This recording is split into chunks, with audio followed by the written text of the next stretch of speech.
It is a Saturday afternoon at the fish counter. You lean over the cold glass and you look at the prices. A small fillet of salmon, already cut, already skinned, sitting on a little tray. $12 a pound, sometimes 14. You do the math in your head. One dinner, maybe 2 small servings. And when it is gone, it is gone. And you are back at the counter next week, paying again. Now look one shelf over at the whole fish.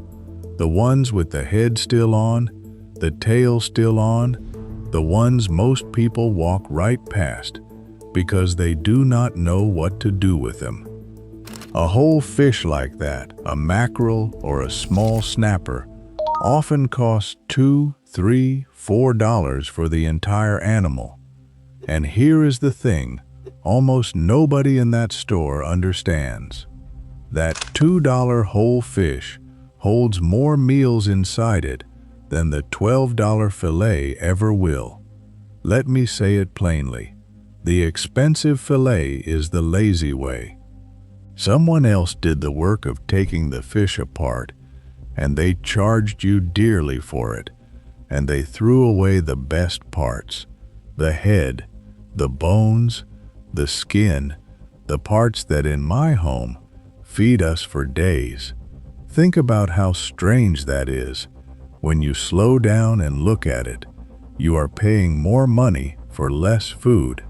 You are paying a man to remove the head and the bones and drop them in a bin, when those very parts are the ones that could have simmered into 3 more meals on your stove. You carry home the smallest, most expensive piece of the fish, and you leave the richest part behind, and you never even knew it was there. This happens quietly, every day, in every town. And nobody stops to question it, because we have all forgotten what our grandmothers knew. Come with me into my kitchen. My wife Yuki is standing at the counter with a whole mackerel and a small knife. In the next hour, that one fish will become not one meal, but the beginning of many.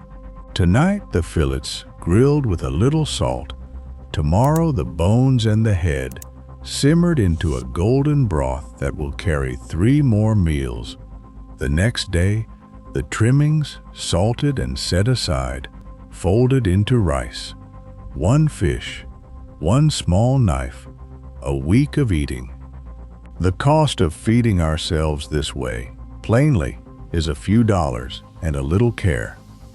The store would have you believe that fish is a luxury, something you buy in a small, expensive piece and finish in one sitting. That is not the truth. That is just the way that makes them the most money. My name is Kenji Takara. I am 81 years old, and I live in Okinawa, an island where the sea has fed people for a very long time, and where the people learned, over many centuries, to waste none of what the sea gave them. Yuki has been breaking down whole fish since she was a girl.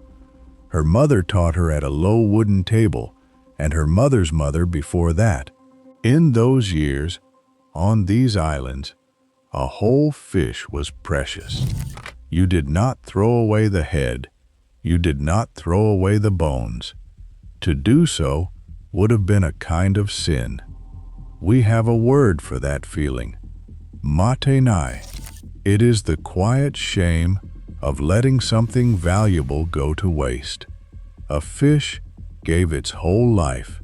The least you can do is use its whole body.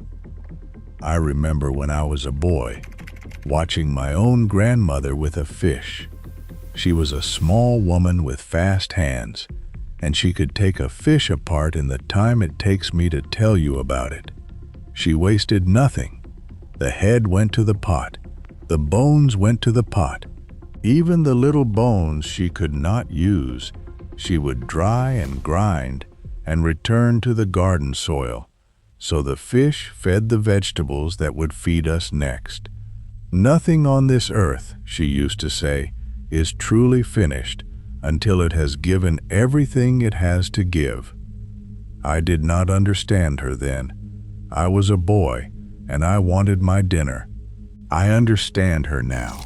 Here in Okinawa, we have an old saying about food, that you should eat until you are 80% full and use 100% of what you have. That second part is what I want to teach you today. And here is the quiet truth. The fish counter would rather you never learn. There is no money in teaching you that one cheap whole fish can feed you for most of a week. There is a great deal of money in selling you a small skinned fillet, again and again, and throwing the head and the bones, the richest, most nourishing parts, into the bin before you ever see them. You are paying more for less, and you are paying someone to discard the best of it.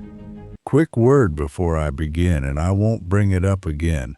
Everything I share here, there's far more of it than fits in one video, so I gathered it all into one book, the Takara method, and right now I'm keeping it at a special price, lower than it'll normally be.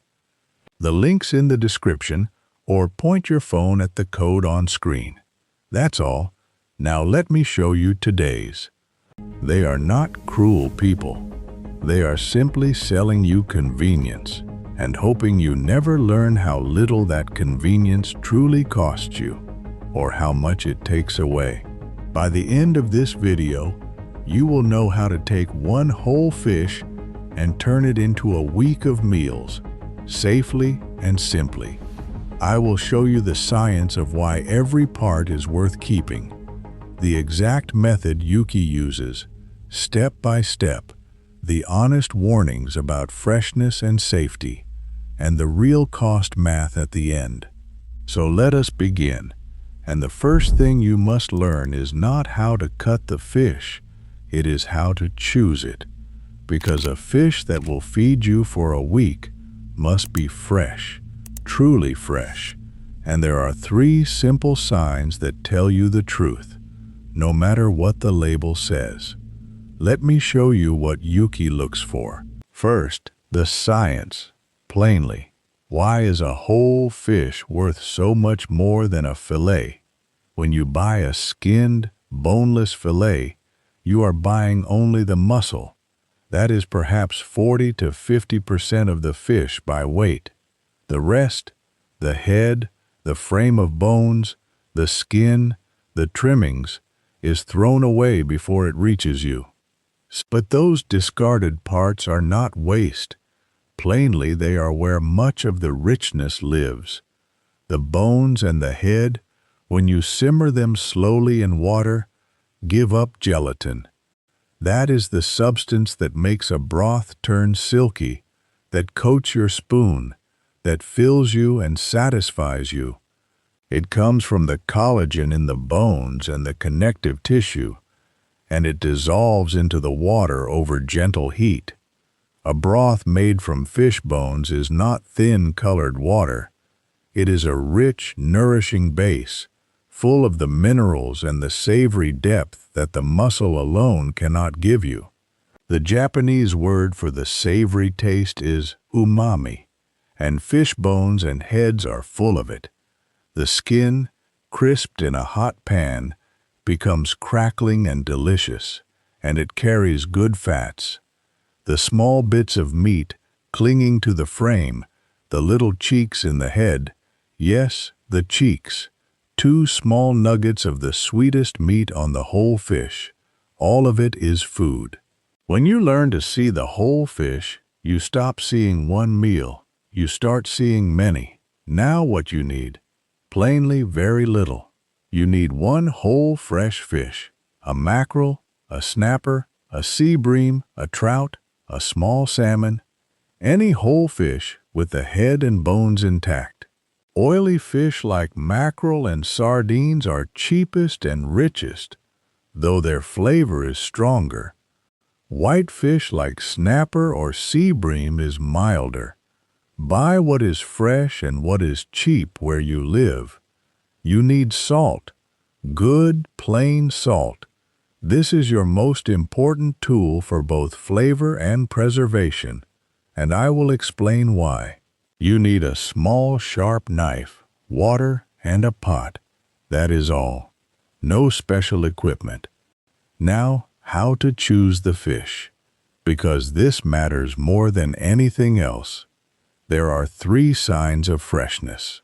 First, the eyes. A fresh fish has clear, bright, full eyes. As a fish ages, the eyes turn cloudy and sink inward. Look for clear and full. Second, the gills. Lift the flap near the head and look.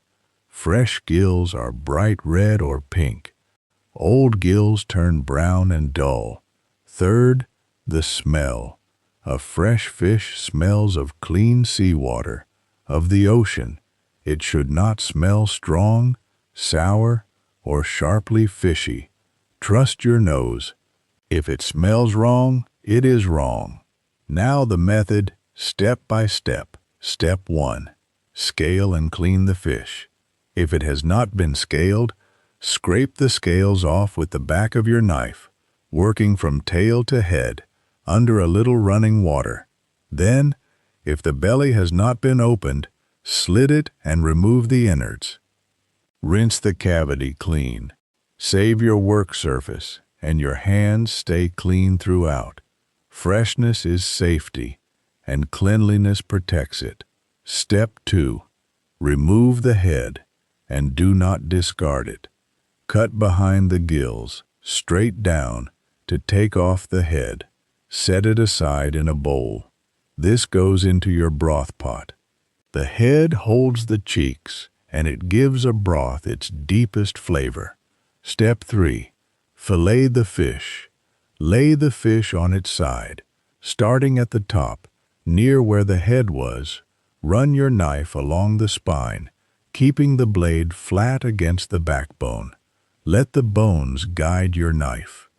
Draw it down the length of the fish in long, smooth strokes, separating the fillet from the frame. Turn the fish and do the same on the other side. Now you have 2 fillets and 1 frame of bones. Do not throw the frame away. It goes into the broth pot with the head. Do not worry if your first fillets are messy, if you leave meat on the bone. Yuki has been doing this 70 years, and I promise you her first fish did not look like her 1000th. The meat you leave on the frame is not lost. It goes into the broth. Nothing is wasted, not even your mistakes. That is the mercy of this method. Step 4. Divide the fillets for the week. Here is where 1 fish becomes many meals. Take your 2 fillets. Tonight, you will cook 1 fresh. The second, you will preserve with salt, so it keeps for several days without spoiling. Let me place one small thing here, quietly. In our home, Yuki keeps a little notebook by the stove where she writes down what she preserved and the day she did it. A salted fillet, the date. It is a simple habit, and it has kept us safe and unwasteful for a lifetime. Keep your own small record. It will serve you well. Step 5. Salt the fillet you are keeping. This is the old way of making fish last, and the science is simple and real. Salt draws water out of the flesh through osmosis, and it makes the surface a place where spoilage bacteria cannot easily grow.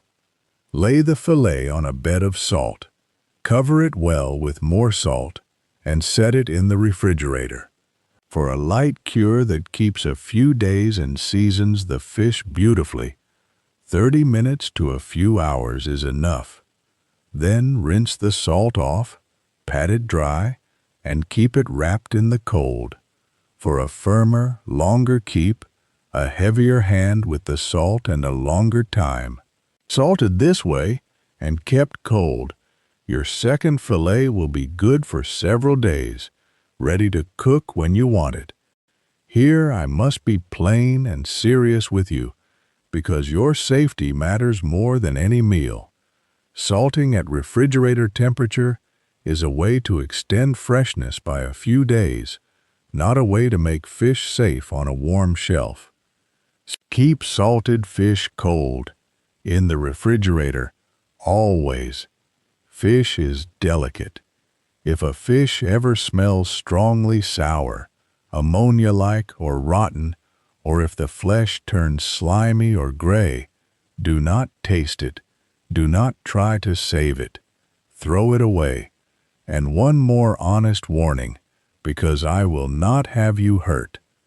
If you ever intend to eat any fish raw, that is a different matter entirely, requiring commercial freezing at very low temperatures to kill parasites, and it is not what we are doing here. Everything in this video, we cook thoroughly. Cook your fish until it is opaque and flakes easily. Matenai asks us never to waste. It never asks us to gamble with our health.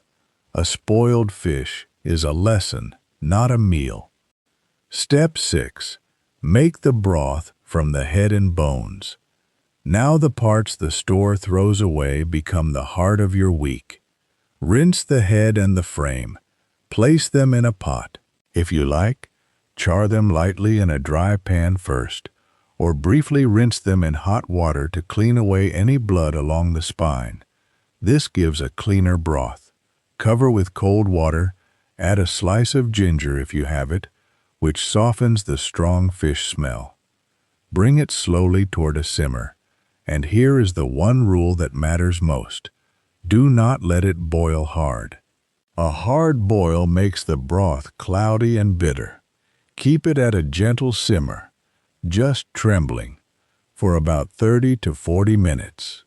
Skim off the gray foam that rises to the top in the first few minutes. That foam is impurities, and removing it leaves you a clean, clear broth.